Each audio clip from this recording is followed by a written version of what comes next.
A shocking confirmation came from the American video game publisher. Their help desk platform was hacked late last week. Shortly after the hack, fake support tickets were sent to customers, and these tickets pushed malware via embedded links. In a statement, 2K Games said, "Earlier today, we became aware that an unauthorized third party illegally accessed the credentials of one of our vendors to the help desk platform that 2K uses to provide support to our customers." What are the implications of this hack, especially since it comes on the heels of a Rockstar Games hack? Keep watching to the end to get up to speed. First off, what to look out for. The company says the unauthorized party sent a communication to certain players containing a malicious link. Please do not open any emails or click on any links that you receive from the 2K Games support account. They also advised anyone who suspects they may have clicked a malicious link sent by the hackers to take steps to minimize potential damage. Firstly, they said to reset any user account passwords stored in your web browser. These are things like Chrome autofill, enable multi-factor authentication wherever it is available, and this goes doubly for email addresses, banking, internet provider accounts, and cell phone accounts. Also, try to avoid using MFA that relies on text message authentication. An authenticator app is much more secure. Immediately run a comprehensive virus check with reputable antivirus software. Double-check your personal email accounts to make sure no forwarding rules have been added. 2K also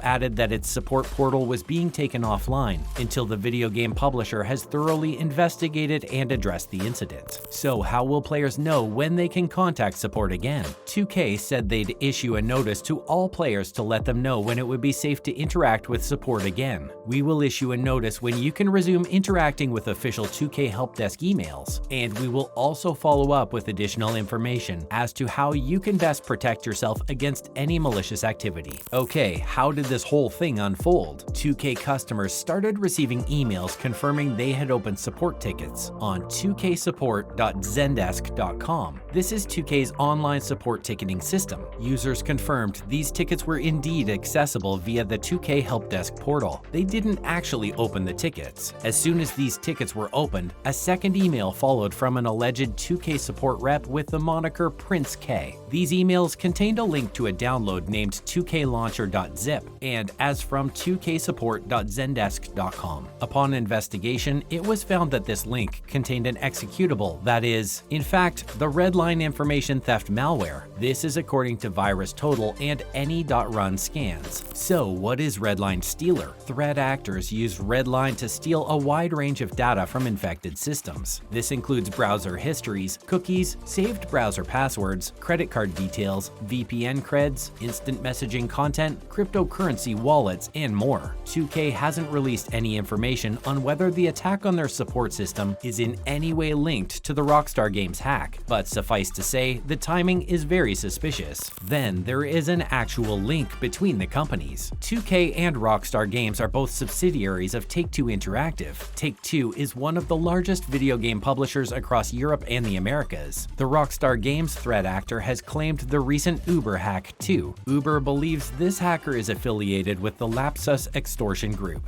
2K publishes numerous popular game franchises. These include NBA 2K, Borderlands, WWE 2K, PGA Tour 2K, BioShock, Civilization, and XCOM. We have reached out to 2K about the hack, but are still waiting for a reply. Meanwhile, there are concerns about leaks of the GTA 6 source code. Some are calling the Rockstar Games hack the biggest hack of its kind in recent memory. Rockstar owns several franchises. Red Dead and Grand Theft Auto are but two, and they released a statement expressing their disappointment that such a hack could have taken place. In this case, the hacker also claimed to be behind the Uber hack, and he went a step further, leaking early development footage from the forthcoming GTA 6. And now, the Rockstar response to the hack. Rockstar has been pretty mum up until now, especially about the impact estimates the cyber attack could potentially have. When the company released its first statement, they were dismissive about the prospect of long-term problems stemming from the intrusion. "We do not anticipate any disruption to our live game services, nor any long-term effect on the development of our ongoing projects." Okay, but how common are video game hacks? Well, they're a lot more common than you may think. In the past fortnight alone, beta footage from the soon-to-be-released Diablo 4 was leaked to Reddit, and in the summer of 2021, EA had a disastrous hack that leaked source code all over the web. This hack and leak modus operandi has also caused caused epic problems for games like Cyberpunk 2077 and Half-Life 2. So, this is a gateway to cheating. It is a huge concern right now. The cyber thief behind the attack may publish more data. He or she claims to have stolen source code for both GTA 5, published in 2013, and GTA 6, pipped for release in 2025 if rumors can be believed. The hacker went as far as to post screenshots of code to online forums, along with threats to release more. Source code is the digital DNA of a game.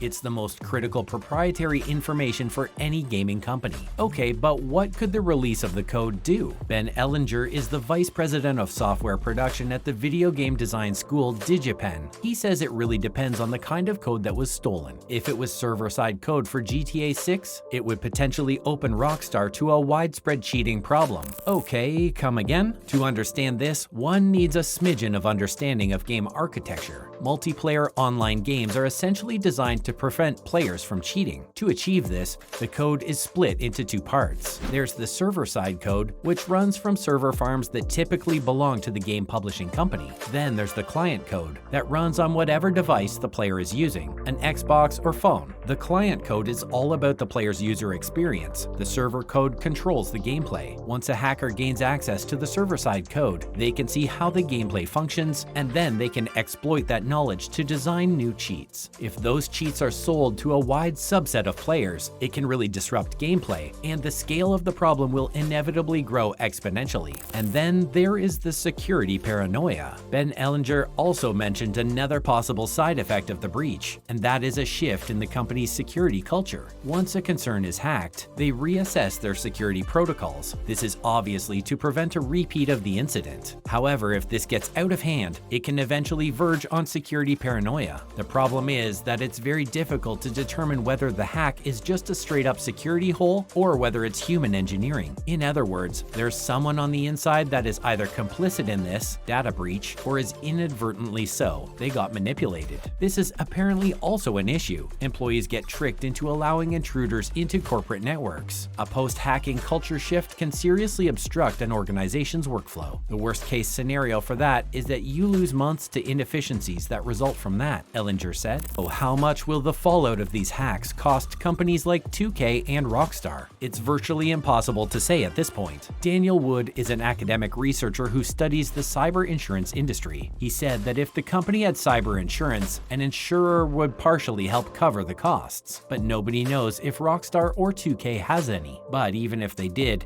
insurance may not help much in this case. According to Wood, cyber insurance does not typically cover lost intellectual property or reputation damage, in part because they are difficult to quantify. It looks like the Rockstar hack mainly damaged IP and reputation. The financial coverage would have helped in this case. The kind of protection the cyber insurance industry provides is often disappointing because of all the limitations. Even when cyber insurance covers something, the insurance limit is often exceeded because insurers are not comfortable offering limits in the hundreds of millions. To get this, the insured must get insurance from a coalition of insurers, Wood said. Finally, it will be fine. Or maybe not. If one looks at the big picture, what's the bottom line? The short answer is, if it was a small publisher, it would have been disastrous. But for a company like Rockstar that has a regular net income of hundreds of millions of dollars, a little egg on the face is survivable. With the right PR, of course. Bellinger reckons it will all be fine. He said, "It's fine. It's hard to imagine that this will seriously deter the release of the new game," he added. "This is frickin' Grand Theft Auto. It's going to be fine. People are still going to be impressed as hell with the game. They, Rockstar, are still going to make billions of dollars. 90% of the people who play it are never going to even register that this ever happened," he said. Well, that's all we have for today's video. We hope you enjoyed it and would love to hear from you in the comments below. Thanks for watching, and we'll see you in the next one.